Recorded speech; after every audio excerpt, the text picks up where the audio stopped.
محمد بن اشعث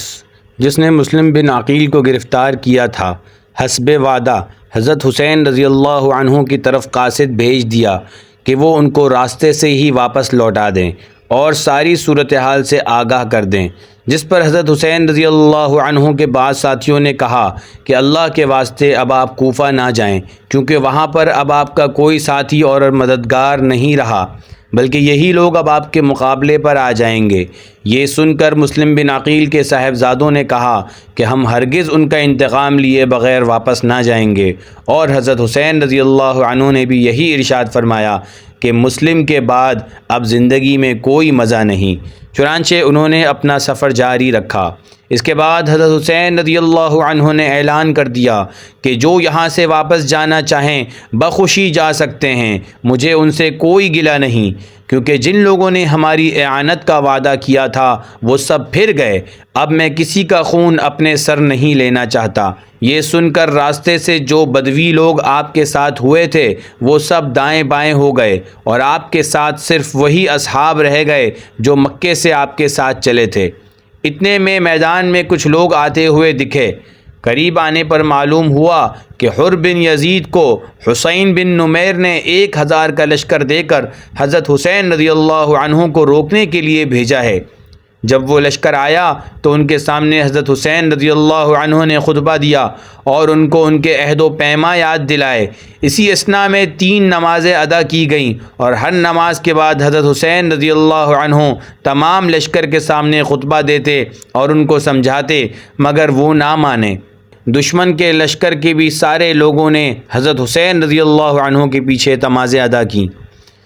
حر بن یزید نے کہا کہ مجھے آپ کے لشکر کو کوفہ جانے سے روکنے کے لیے بھیجا گیا ہے، آپ کوئی ایسا راستہ اختیار کر لیں جو نہ کوفہ جائے اور نہ مدینے۔ چنانچہ آپ نے قادسیہ کا راستہ اختیار کیا، اور حر بن یزید کا لشکر بھی آپ کے ساتھ ساتھ چلتا رہا۔ کچھ دیر میں کوفہ سے 4 لوگ طرماح بن عدی کی قیادت میں آپ کے پاس آئے اور کہا کہ آپ واپس چلے جائیں، کیونکہ کوفہ میں اب آپ کا کوئی مددگار نہیں۔ جو لوگ آپ کے مددگار تھے ان سب کے تھیلوں کو درہم اور دنانیر سے بھر دیا گیا ہے۔ عام لوگوں کے دل آپ کے ساتھ ہیں، مگر تلواریں ان کی بھی آپ کے خلاف ہی چلیں گی۔ حضرت حسین رضی اللہ عنہ نے حر سے کہا کہ پھر مجھے واپس جانے دو، مگر حر نہ مانے اور ایک ہی بات کا اصرار کرتے رہے کہ یا تو آپ ابن زیاد کی طرف چلیں یا یزید کی بیعت قبول کر لیں۔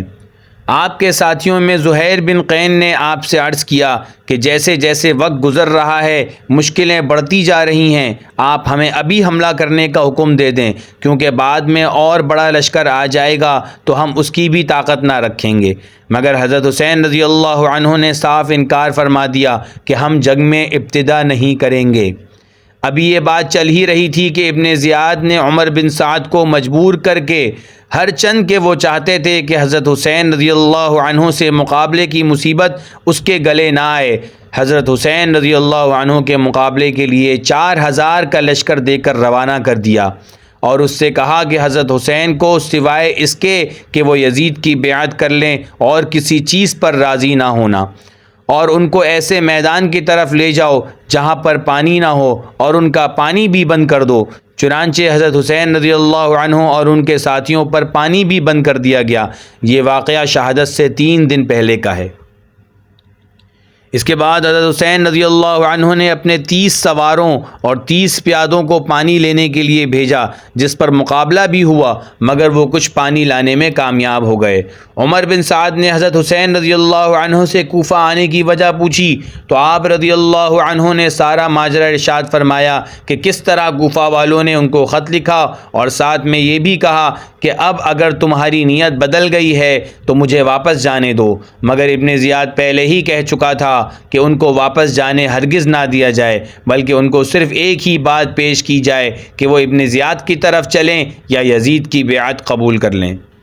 حضرت حسین رضی اللہ عنہ نے عمر بن سعد کو کہلا بھیجا کہ آج رات کو تمام لشکر والوں کے سامنے ہماری بات چیت ہو جانی چاہیے، جس پر وہ تیار ہو گیا۔ حضرت حسین رضی اللہ عنہ نے 3 باتیں پیش کیں۔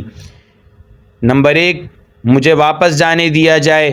نمبر 2، مجھے یزید کے پاس پہنچا دیا جائے، پھر میں جانوں اور وہ جانے۔ نمبر 3، مجھے مسلمانوں کی کسی سرحد پر پہنچا دیا جائے اور میں اپنی بقیہ زندگی وہیں عام مسلمانوں کی طرح گزار دوں۔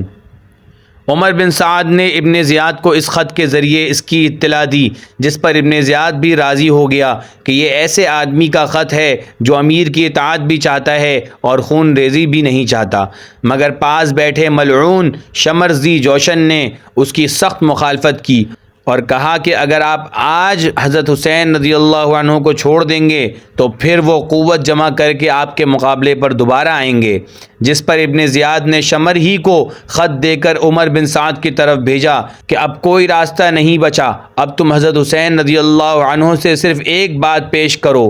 یا تو وہ یزید کی بیعت کر لیں یا پھر ان کو تمام ساتھیوں سمیت قتل کر دو اور ان کا مسئلہ کر دو اور ان کی لاشوں کو گھوڑوں کی ٹاپوں کے نیچے رون دو۔ نعوذ باللہ۔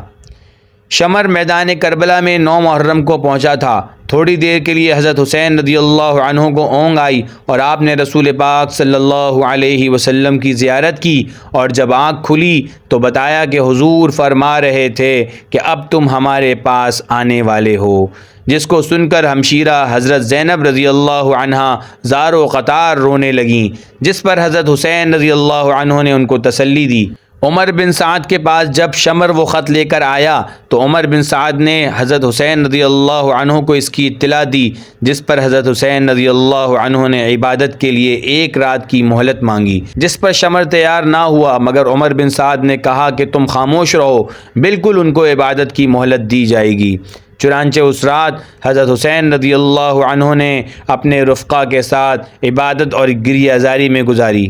اور ایک خطبہ دیا اور کہا کہ میرے علم میں اس وقت روئے زمین پر کسی کے ساتھ بھی ایسے نیک اور وفا شعار ساتھی نہیں جیسے تم میرے ساتھ ہو۔